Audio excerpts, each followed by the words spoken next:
So why did Labour win so many seats on such a small share of the vote? Simple. Nigel Farage's Reform Party. In 140 seats the Tories failed to hold, Reform had a larger share of the vote than the Tory losing margin. Labour owes its massive majority, at least in part, to a politician it despises. The result was always a foregone conclusion, but it was a night of significant and dramatic developments nonetheless. Three in particular, and Nigel Farage's Reform Party played a role in two of them. Let's start with the one that's had least coverage, the demise of the SNP. The Nationalists have gone from 48 seats in 2019 to 9 or 10, one Highland seat has still to report now. It's a massive meltdown which heralds the end of Scottish separation for the foreseeable future, perhaps for a generation, perhaps forever. The United Kingdom survives intact and looks like remaining so. That alone makes the election of 2024 hugely significant. Labour has returned to dominate Scotland with almost twice as many Scottish seats than all the other parties put together. That's a problem for any SNP comeback, because the Nationalists always do best when there's a Tory government in Westminster that Scotland did not vote for. Now it faces a Labour government, which Scotland has voted for.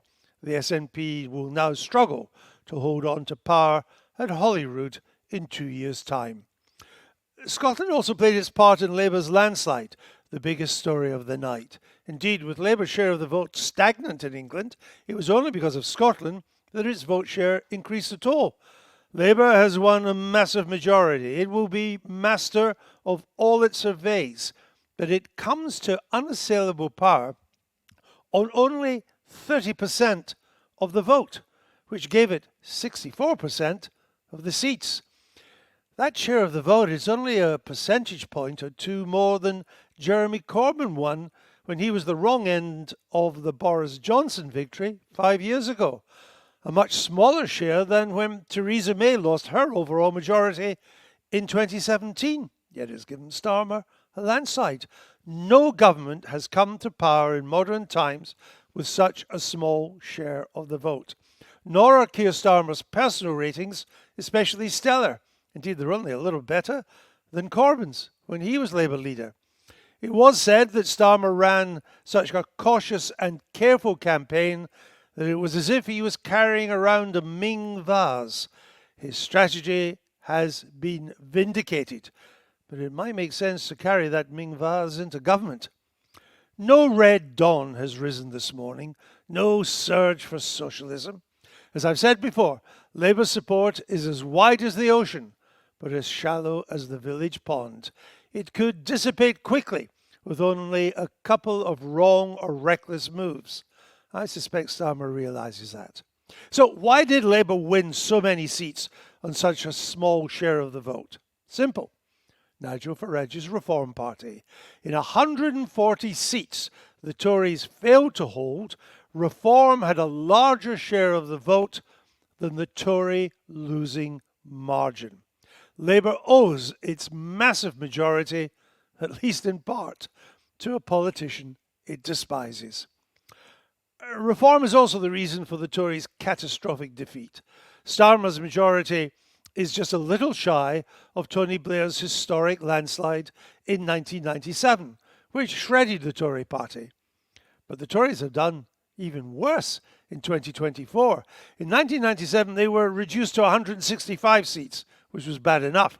This time, they're down to 122 seats, their worst performance in almost 200 years.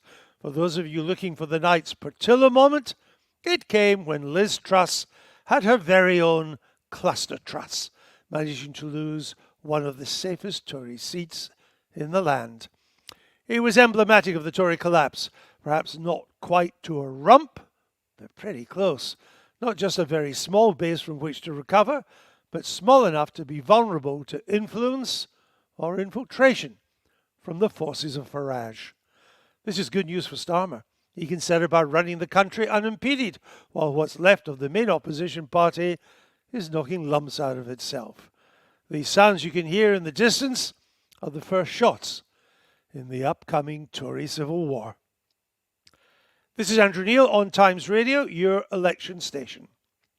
So, Keir Starmer has become the 58th Prime Minister of this United Kingdom.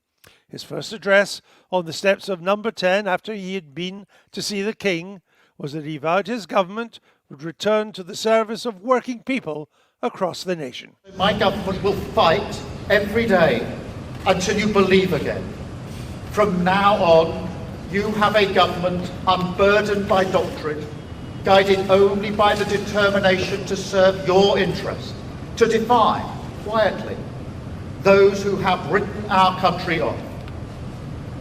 You have given us a clear mandate, and we will use it to deliver change, to restore service and respect to politics, end the era of noisy performance, tread more lightly on your lives, and unite our country. 4 nations standing together again, facing down, as we have so often in our past, the challenges of an insecure world, committed to a calm and patient rebuilding. So, with respect and humility, I invite you all to join this government of service in the mission of national renewal. Our work is urgent, and we begin it today. Thank you very much. Prime Minister Starmer. Yes, Prime Minister Starmer. Just before he entered Downing Street for the first time as the Prime Minister. Well, I think Keir Starmer, good afternoon, Andrew, didn't want to sound triumphalist in that speech. He spoke, didn't he, not just to those who voted for Labour, but almost a nod to the fact that Labour's vote share is not what you would expect for somebody who's commanding a majority of north of 170, when he said that he will try and represent and serve those people who didn't vote for Labour or didn't vote for him to be Prime Minister. The story, I think, this afternoon is going to move on quite quickly to the appointments to his new cabinet. As Kate was saying, I think he's looking for stability. He's talked a lot about wanting to get away from this very quick churn that the Conservatives had when they were in government of various different ministers. And I think broadly speaking, we're going to see those in the shadow cabinet take up their same positions in the cabinet. I might worth looking out for what happens to David Lammy. There's been a bit of speculation about whether he will be made Foreign Secretary. There has been talk that Douglas Alexander, of course a Brownite, could take up that position, a very senior position in the Foreign Office, after Mr. Lammy had quite a difficult trip to Washington a few weeks back. So that will be an interesting one. And then I think we're also going to be looking to what Nigel Farage says, because he's giving a press conference in Westminster at 2:30, and Reform played a huge role in this election, not just taking away Conservative votes, literally splicing the Conservative vote in half and handing seats to Labour, but also eating into Labour's vote share as well, particularly in seats in the north of England.